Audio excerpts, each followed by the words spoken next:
Hello viewers, কেমন আছেন সবাই? আশা করি আপনারা প্রত্যেকে নিশ্চয়ই ভালো আছেন, সুস্থ আছেন আর নিরাপদে আছেন। আজ পর্যন্ত যত ভিডিও দেখছেন আমার চ্যানেলে, প্রত্যেকটা চ্যানেলে কিন্তু অক্ষত মোটরসাইকেল দেখাইছি এবং সামনে নিয়ে কথাবার্তা বলছি, কিন্তু আজকে আমার পাশে যে মোটরসাইকেলটা দেখতেছেন এটা কিন্তু একটা বিক্ষত মোটরসাইকেল। এতদিন কথা বলছি অক্ষত নিয়ে, আর আজকে বলবো সরাসরি দেখা এটা বিক্ষত মোটরসাইকেল।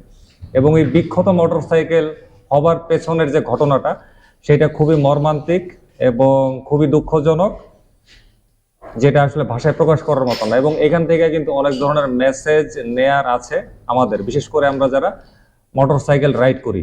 ইচ্ছে করলে অন্য যানবাহন যারা পরিচালনা করেন, চালান, তারাও কিন্তু আজকের এই ভিডিও থেকে কিছু শিক্ষা, কিছু সচেতনতা গ্রহণ করতে পারেন। তো এই মোটরসাইকেলটার সঙ্গে আগে পরিচয় করে দিচ্ছি। এটা হচ্ছে হোন্ডা CBR 150r। 2015-16 সালের দিকে যে থাইল্যান্ডের এডিশনটা বেরিয়েছিল, অর্থাৎ ওই যে লাল রঙের হ্যালোজেন হেডলাইট, এত বড় মাথা, যেটা ওই ইন্ডিয়ান ভাই। ও আপনার এটা ইন্ডিয়ানটা না? আচ্ছা, এটা হচ্ছে ইন্ডিয়ান। তো একই ওই যে থাইল্যান্ডের ওইটার শেপেই তো করা হয়েছিল। তো যাই হোক, এটার মালিক হচ্ছে আমার পাশে বসা ডান দিকে রাত ভাই। আর এই মোটরসাইকেলটা নিয়ে যে ঘটনাটা যেটা আপনাদেরকে বলতে চাচ্ছি, যেই কারণে এইটার অবস্থা বর্তমানে বিক্ষত হয়ে গেছে, সেটা ঘটছে হচ্ছে 5ই ডিসেম্বর রাত্র 8:25 দিকে। এবং ঘটনা স্থল হচ্ছে ঢাকার শিশু মেলার অপোজিটে যে লেনটা, অর্থাৎ যে লেন ধরে সরাসরি গাবতলীর দিকে গেছে, শ্যামলী সিনেমা হলের দিকে গেছে, সেই লেনের মধ্যে ব্যাংক এশিয়া সংলগ্ন হচ্ছে ঘটনাস্থল। ঘটনাটা ঘটছে এই ব্যাংক এশিয়ার সাথে যে লেনটা, এইখানে আকস্মিকভাবে এই পিচের রাস্তার মধ্যে একটা গর্ত তৈরি হয়ে গেছিল। আমরা কিন্তু এরকম দেখি ঢাকার বিভিন্ন জায়গায়, রাস্তার মধ্যে কোনো একটা বিপর্যয়ের কারণে আকস্মিক একটা গর্ত সৃষ্টি হয়। তো ওই জায়গাটার মধ্যে এরকম একটা আকস্মিক গর্ত ছিল, সৃষ্টি হয়ে গেছিল। তো উনি সেই দিন ওই সময়ে যাবার পথে এই জায়গাটা অতিক্রম করার সময়, রাত্রেবেলা তো মানে দূর থেকে আসলে বুঝে উঠতে পারে নাই যে এখানে এরকম একটা গর্ত তৈরি হয়ে আছে। তাছাড়া এখানে মানে কোনো নিশানাও ছিল না। আমরা কিন্তু বিভিন্ন গর্তে এরকম দেখি কি লাল পতাকা বা গাছের ডালটা, মানে একটা কিছু দিয়ে দূর থেকে যাতে বোঝা যায় এরকম কিছু মানে দৃশ্যমান কিছু দিয়ে রাখে, কিন্তু এইখানে এরকম দৃশ্যমান কোনো কিছু দেওয়া ছিল না। যার দরুন রাত ভাই বুঝতে পারে নাই যে ওনার সামনে একটা মৃত্যু কূপ বা একটা বিক্ষত হওয়ার একটা কূপ তৈরি হয়ে আছে। যার দরুন উনি এমন সময়ে এটা চোখে পড়ছে, ততক্ষণে ওনার বাইক আসলে ওনার পক্ষে নিয়ন্ত্রণে আনা সম্ভব না। উনি সরাসরি ওনার সামনের চাকা একদম গর্তের মধ্যে ঢুকে যায়, গর্তের মধ্যে ঢুকে এবং পেছনের যে সাইডটা সেটা উপরের দিকে উঠে যায়। আমি পরবর্তীতে ওনার মুখ থেকে পুরোপুরি ঘটনা শুনলাম, আর শারীরিকভাবে উনি অনেক ক্ষতিগ্রস্ত শিকার হয়েছে। তো এখন এই মোটরসাইকেলের মধ্যে আসলে অনেক কিছু ক্ষয়ক্ষতি হয়ে গেছে, যেমন সামনের চাকার যে রিমটা, এইটা একদমই ড্যামেজ হয়ে গেছে। এইটা পরিবর্তন করা ছাড়া আর কোনো অপশন কারো কাছে নাই। রিমটা অবশ্যই পরিবর্তন করতে হবে। এরপরে আরো যে ক্ষতিগ্রস্ত হয়েছে সেটা হচ্ছে ওনার যে এই টিটাও কিন্তু পাকা হয়ে গেছে।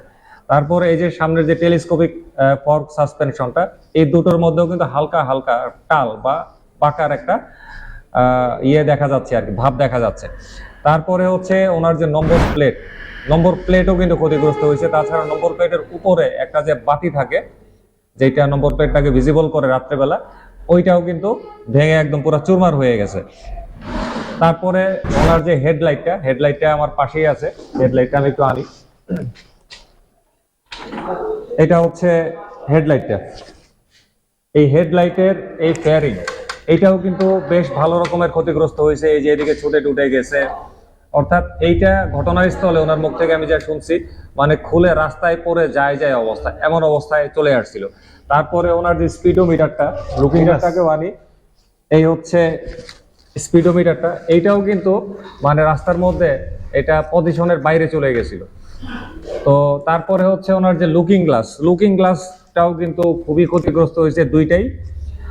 তারপরে আরো আছে ওনার যে হ্যান্ডেলবারের পজিশনও কিন্তু চেঞ্জ হয়ে গেছে, মানে এত জোরে এটা ধাক্কা খাইছে, যার দরুন এটা ইয়ে হয়ে গেছে।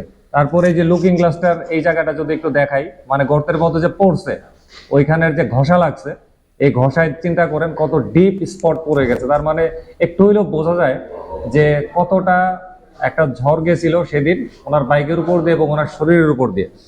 তো সবকিছু মিলিয়ে ওনার বাইকে অনেক ধরনের ক্ষতি কিন্তু হয়ে গেছে, এগুলো তো আমরা চোখে দেখতেছি, কিন্তু যখন কাজগুলো করাইতে যাবে তখন দেখা যাবে কি আরো অনেক কিছু কিন্তু বেরিয়ে আসবে। আর এই কাজগুলো করানোর জন্য উনি এইটারে আনছে কিন্তু মোটোডকে, অর্থাৎ আমি যেই সার্ভিস সেন্টারে বেশ কিছু ভিডিও ইতিমধ্যে পাবলিশ করছি, সেই মোটোডকে বসেই কিন্তু আমরা কথাবার্তাগুলো বলতেছি। তো সর্বমোট ধারণা করা হচ্ছে ওনার বাইকে 15,500 টাকার মালামাল প্রয়োজন। এর মধ্যে ঋণ তো এখানেই চলে যাবে ওনার, মানে 8,500 থেকে 9,000 টাকা। আর বাদ বাকি আরো অনেক কিছু তো আছে, ফ্রন্টের পেয়ারিংটাও চেঞ্জ করা লাগতে পারে। আবার মজুরির ব্যাপারে যদি বলি, তাও ওনার মোটামুটি 2,500 থেকে 3,000 টাকার মতো চলে আসতে পারে। এটা কিন্তু আমি আনুমানিক বলতেছি, আর কমও হইতে পারে বা আরো বেশি হইতে পারে বা এরকম হইতে পারে। আর শারীরিকভাবে উনি যে ক্ষতিগ্রস্ত হয়েছে, প্লাস মানসিকভাবে ওনার উপর যে যেটা ঝড় গেছে, এটা ভীতিকর অবস্থায় গেছে, সেইটা তো আসলে কোনো কিছু দিয়ে পরিমাপ করা সম্ভব না। তো রাত ভাই, আপনার শরীরের অবস্থা কি বলেন, আপনি কি কি ক্ষতিগ্রস্ত হয়েছিলেন শরীরে? ভাই যখন অ্যাক্সিডেন্ট করি, হ্যাঁ, তো আমি আল্লাহর রহমতে করতে পড়ি নাই, আমি ছিটকায় সামনে পড়ে গেছি। আচ্ছা, তো পুরা ভরটাই গেছে আপনার ঘাড় এবং পিঠের উপর দিয়ে। আচ্ছা, আর কোনোই হালকা ছিল আর পায়ের গোড়ালিতে একটু লাগছে। আর আপনার হেলমেটের সামনে বাম পাশে যে ভাইজরের উপর, ওই জায়গাটা পুরো ঘষা খেয়ে গেছে। আচ্ছা, আমি হেলমেট দেখাচ্ছি না। আর এখন পর্যন্ত হাতের ব্যথা আর ঘাড়ের ব্যথাটা যায় না, তাছাড়া মানে রিকভারির পথে। আচ্ছা, আচ্ছা, মানে ঘটনা হয়েছে 5 ডিসেম্বর, আর আজকে হচ্ছে 29 ডিসেম্বর। এতদিন আপনার ঘাড়ের ব্যথা আর হচ্ছে হাতের ব্যথাটা মানে রিকভারি হচ্ছে না, এখনো রিকভার হয় নাই। পিঠের ব্যথাটা কমে গেছে। আমার কাছে একটা ব্যাপার খুবই আশ্চর্য লাগে এবং খুবই ঘৃণা লাগে এই কারণে, যে রাস্তা দিয়ে উনি যাচ্ছিলেন ওটা তো একটা পাবলিক রোড, তাছাড়া ওই রাস্তাটা রক্ষণাবেক্ষণের জন্য সরকারের কিন্তু একটা অথরিটি আছে, এবং ওই রাস্তাটা কিন্তু হচ্ছে সরকারি রাস্তা।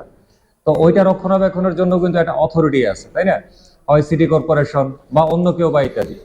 এখন এই যে রাস্তাটার মধ্যে এরকম একটা আকস্মিক কোনো একটা বিপর্যয়ের কারণে এই ধরনের একটা গর্তের সৃষ্টি হলো, এইটা তাদের নজরে কি আসলো না?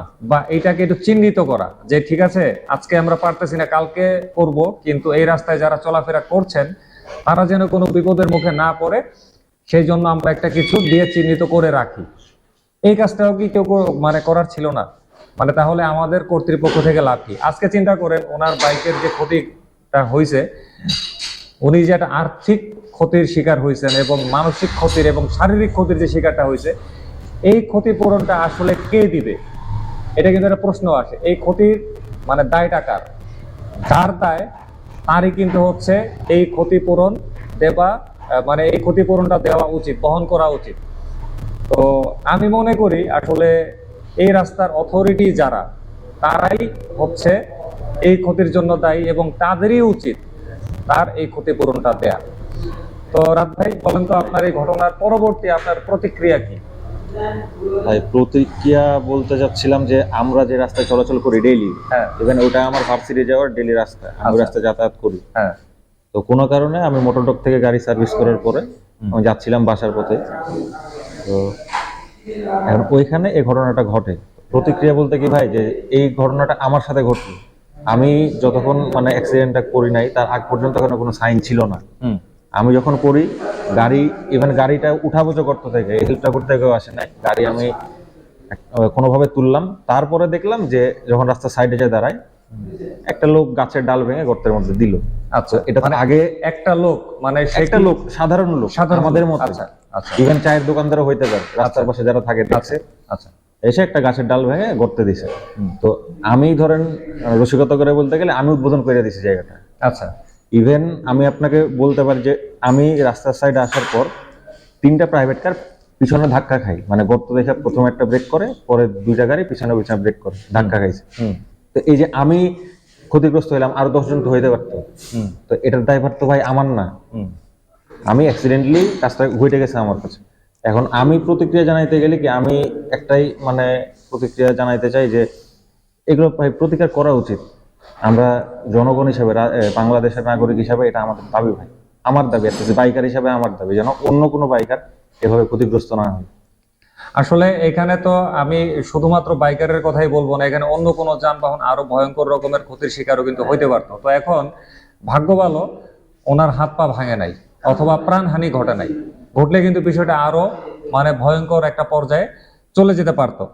তো এখন আমরা যে যে যানবাহনে চালাই না কেন, অন্তত পক্ষে যেহেতু এরকম একটা ঘটনা আমিও আজকে সচক্ষে দেখছি, এবং এই ঘটনাটা আমি যেদিন জানছি এরপর থেকে রাত্রেবেলা আমি বাইক চালাইতে গেলে আমি মানে খালি আমার এই ঘটনাটার কথা মনে হয়, আর খালি রাস্তার মধ্যে খুঁজি যে এরকম কোনো গর্ত আছে নাকি। মানে একটা নিষ্ঠুরের মতো, একটা ভিলেনের মতো হাসি চলে আসে মুখ দিয়ে এই কথাটা বলতে গেলে। তো আসলে রাত্রেবেলা আমরা যানবাহন চালানোর সময় ঢাকা শহরের ভেতরে হোক আর যেখানেই হোক, অন্তত পক্ষে আজকের এই ঘটনাটা জানার পরে একটু অ্যালার্ট হওয়া উচিত। কারণ যেহেতু আমাদের কর্তৃপক্ষ আমাদেরকে এইরকম পরিস্থিতি থেকে আগে থেকে কোনো সতর্ক করতে পারতেছে না, সুতরাং সতর্কতাটা আসলে আমাদেরই বাড়ানো উচিত বলে আমি মনে করি। তো যাই হোক, আজকে এই মোটরডগে বৈশা রাত ভাইয়ের সঙ্গে এই বিষয়গুলো একটু আলোচনা করলাম, প্লাস আপনাদেরকে এই জিনিসগুলো জানাইলাম।